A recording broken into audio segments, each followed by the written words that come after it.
नमस्कार विद्यार्थी मित्रांनो, याआधी आपण 1857च्या स्वातंत्र्य लढा या लढ्यातील बरेचसे मुद्दे आपण याआधी अभ्यासलेले आहेत. यामध्ये उठावाच्या पूर्वीचे जे उठाव होते त्या उठावांची माहिती बघितलेली आहे आपण. त्यानंतर उठावाची किंवा 1857च्या लढ्याची कारणे, त्यामध्ये आर्थिक कारणे, राजकीय कारणे, सामाजिक कारणे, तात्कालीन कारणे अशी बरीचशी कारणे बघितलेली आहेत. उठावाचं स्वरूप बघितलेलं आहे, उठावाची व्याप्ती बघितलेली आहे, उठावाचं नेतृत्व कोणी केलेलं आहे त्या संदर्भात आपण माहिती बघितलेली आहेत. त्यानंतर उठावाचा बिमोड कशाप्रकारे इंग्रजांनी केला, त्यानंतर लढा अयशस्वी होण्याची कारणे काय होती, यामध्ये लढ्याचा प्रसार भारतभर का झाला नाही, सर्वसामान्य नेत्यांचा अभाव, राज्य राजवाड्यांच्या पाठिंब्याचा अभाव, लष्करी डावपेचांचा अभाव, असे बरेचशा मुद्द्यांचा अभ्यास आतापर्यंत आपण केलेला आहे. आज आपण त्यापुढील एक शेवटचं कारण आहे ते म्हणजे आंतरराष्ट्रीय परिस्थिती इंग्रजांना अनुकूल, हा एक मुद्दा राहिला होता. लढा अयशस्वी होण्यामागची जी कारणं आहेत त्यामध्ये इंग्रजांच्या रशियाशी सुरू असलेले क्रिमियन युद्ध नुकते संपले होते. यामध्ये इंग्रजांचा विजय झाला होता. जगातील अनेक देशांची त्यांचा व्यापार होता. इंग्रजांची आरमारी ताकद मोठी होती. या उलट उठावाची परिस्थिती होती. बघा, आंतरराष्ट्रीय परिस्थिती इंग्रजांना अनुकूल होती, कारण इंग्लंड हा जरी क्षेत्रफळाच्या दृष्टीने अतिशय छोटा देश असला तरी त्यांची लष्करी ताकद मोठी होती, त्याची आरमारी ताकद ही मोठी होती. आणि इंग्रजांचे आणि रशियाचे असलेले जे युद्ध आहे, क्रिमियन युद्ध, हे नुकतेच संपले होते आणि या युद्धामध्ये इंग्रजांचा काय झाला होता, विजय झाला होता. आता बघा, या मुळे इंग्रजांची जी आरमारी ताकद होती ती मोठी होती आणि त्यामुळे या उलट उठाव करायची जी परिस्थिती होती ती कशी होती, हलाखीची होती. म्हणजे बघा, उठाव करणारे जे भारतीय सैनिक होते किंवा सर्वसामान्य नागरिक होते, या सर्वसामान्य नागरिकांची परिस्थिती या उलट होती, कारण त्यांच्याकडे आधुनिक शस्त्र नव्हती, आधुनिक फौजफाटा नव्हता, लष्करी डावपेचांचा अभाव होता, अशी बरीचशी कारणं होती. आणि त्यामुळे हा 1857चा उठाव काय झालेला आहे, अयशस्वी झालेला आहे. अल्पावधीतच इंग्रजांनी गेलेली सत्ता ही आपल्या हातात मिळवलेली आहे. आता बघा, या स्वातंत्र्य लढ्याचे परिणाम काय झालेले आहेत. ईस्ट इंडिया कंपनीची राजवट संपलेली आहे. 1600 साली ज्यावेळेस इंग्रज या ठिकाणी व्यापार करण्यासाठी आले होते, त्यावेळी त्यांनी या ठिकाणी आल्यानंतर व्यापार करण्यासाठी ईस्ट इंडिया कंपनीची स्थापना केली होती. आणि पुढे 1757 आणि 1764 या दोन युद्धांद्वारे इंग्रजांनी बंगालमध्ये सत्तेचा पाया घातलेला होता. आता त्यावेळी ईस्ट इंडिया कंपनी म्हणजे 1857चा लढाव होण्याच्या आधी आणि 1857चा लढा होता त्यावेळी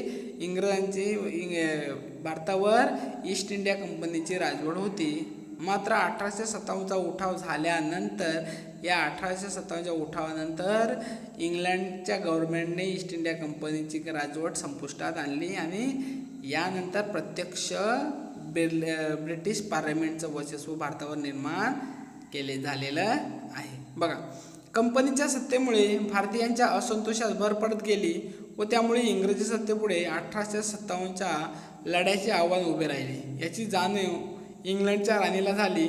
भारतातील इंग्रजी सत्ता कंपनीच्या हाती सुरक्षित नाही असे वाटल्यामुळे 1858 साली ब्रिटिश पार्लमेंटने कायदा करून ईस्ट इंडिया कंपनीची राजवट बरखास्त केली. गव्हर्नर जनरल हे पद जाऊन व्हाईसरॉय हे पद निर्माण करण्यात आले. लॉर्ड कॉनिंग हा शेवटचा गव्हर्नर जनरल व पहिला व्हाईसरॉय ठरला.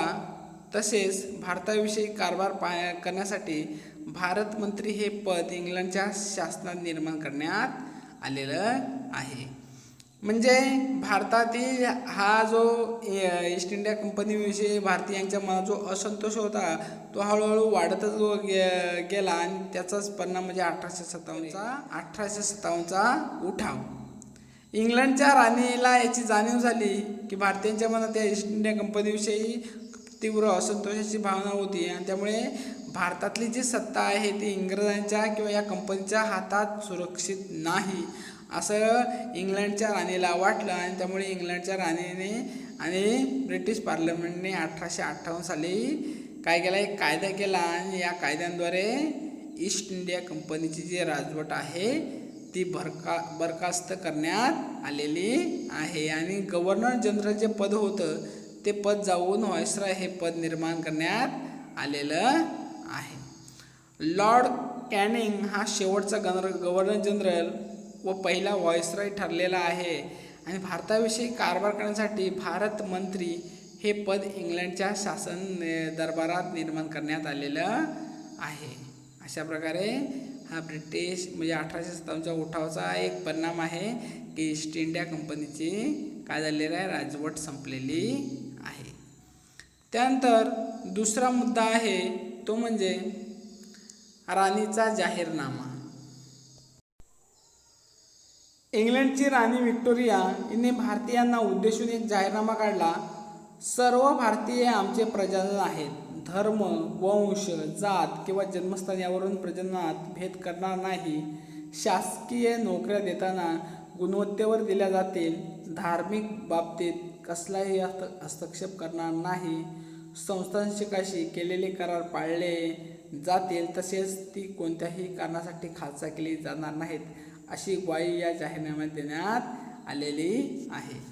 बघा, हा एक इंग्रजांचा एक प्रकारचा फॉर्म्युला होता की लोकांच्या मनात जर आपल्या सत्तेविषयी राग निर्माण झाला तर थोडीशी लोकांना आश्वासनं आणि थोड्याशा सवलती दिल्या जायच्या. अशाच प्रकारे 1857चा उठाव झाल्यानंतर इंग्लंडची जी राणी होती म्हणजे त्यावेळी इंग्लंडवर राणीचा कारभार होता आणि त्यावेळेस इंग्लंडची जी राणी व्हिक्टोरिया होती हिने भारताला उद्देशून एक जाहीरनामा काढलेला आहे आणि त्या जाहीरनाम्यात तिने काय सांगितलेलं आहे की भारतीय आमचे प्रजाजन आहेत आणि वंश, धर्म, जात किंवा जन्मस्थान यावरून त्यांच्या या लोकांमध्ये भेदभाव केला जाणार नाही. दुसरं आश्वासन दिलेलं आहे, शासकीय नोकऱ्या देताना गुणवत्तेवर आधारित दिल्या जातील. शासकीय नोकऱ्या दिल्या जातील ना, त्या गुणवत्तेवर आधारित दिल्या जातील. शासकीय नोकऱ्या देताना धार्मिक बाबतीत कसाही हस्तक्षेप करणार नाहीत. बघा, इंग्रजांनी आपल्या या ठिकाणी बरेचसे धार्मिक कायदे केलेले आहेत. त्यामुळे सुद्धा लोकांच्या मनात इंग्रज सत्तेविरुद्ध राग निर्माण झाला होता. त्यामुळे धार्मिक बाबतीत कसलाही हस्तक्षेप केला जाणार नाही आणि संस्थानिक होती त्यांच्याशी केलेले करार पाळले जातील आणि कोणतेही संस्थान खालसा केले जाणार नाही अशी ग्वाही या जाहीरनाम्यात देण्यात आली होती. असं लोकांना उद्देशून हा जाहीरनामा इंग्लंडच्या राणीने तयार केला होता. त्यानंतर पुढचा मुद्दा आहे तो म्हणजे भारतीय लष्कराची पुनर्रचना.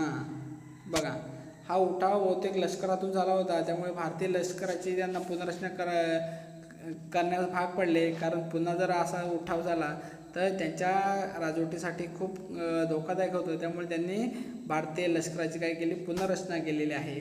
बघा, लष्करातील इंग्रजी सैन्याचे प्रमाण वाढवण्यात आले. महत्त्वाच्या ठिकाणी इंग्रज अधिकाऱ्यांच्या नेमणूक करण्यात आल्या. तोफखाना हा पूर्णपणे इंग्रज अधिकाऱ्यांच्या ताब्यात ठेवण्यात आला. लष्करी तुकड्यांची जातवार विभागणी करण्यात आली. भारतीय सैनिक एकत्र येऊन इंग्रजी सत्तेच्या विरोधात उठाव करणार नाहीत अशी काळजी घेण्यात आली. बघा, लष्करी याच्यामध्ये काय केलेलं आहे, त्यांनी बरेचसे बदल केलेले आहेत. कारण खऱ्या अर्थाने हा उठाव लष्कराने सुरू केला होता आणि त्यामुळे या लष्कराच्या याच्यामध्ये बरेचसे बदल केलेले आहेत. बघा, इंग्रजी सैन्याचं जे प्रमाण आहे ते वाढवलेलं आहे. त्यानंतर इंग्रज अधिकाऱ्यांच्या नेमणुका करण्यात आलेल्या आहेत. कोणत्या ठिकाणी, जे महत्त्वाचे ठिकाणं आहेत ते, आणि तोफखाना हा पूर्णपणे इंग्रज अधिकाऱ्यांच्या ताब्यात ठेवण्यात आलेला आहे. लष्करी तुकड्यांची जातवार विभागणी करण्यात आलेली आहे आणि भारतीय सैन्य एकत्र येणार नाहीत आणि इंग्रज सत्तेला विरोध करणार नाहीत याची त्यांनी काळजी घेतलेली आहे. अशा प्रकारे त्यांनी काय केलेलं आहे, लष्करी धोरण याच्यामध्ये काय केलेलं आहे, बदल केलेला आहे.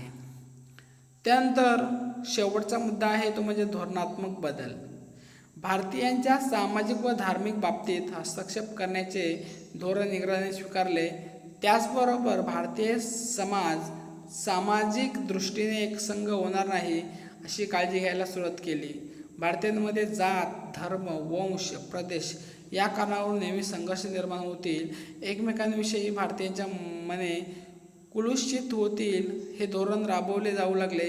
फोडा आणि राज्य करा हे इंग्रजी राज्याचे सूत्र राहिले. 1857च्या लढ्यामुळे इंग्रजी राजसत्तेला संघटित विरोध केला पाहिजे असे भारतीयांना वाटू लागले आणि 1857चा स्वातंत्र्य हा भारताच्या स्वातंत्र्य चळवळीचे प्रेरणास्त्रोत ठरला.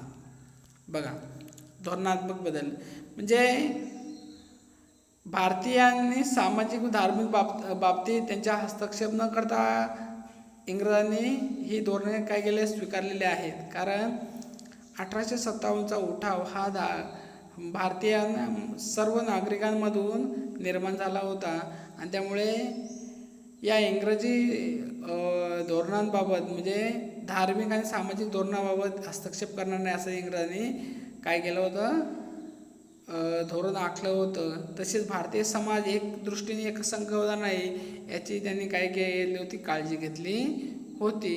भारतीयांमध्ये जात, धर्म, वंश, प्रदेशाकार नेहमी संघर्ष निर्माण होतील असे त्यांनी हे केलं होतं.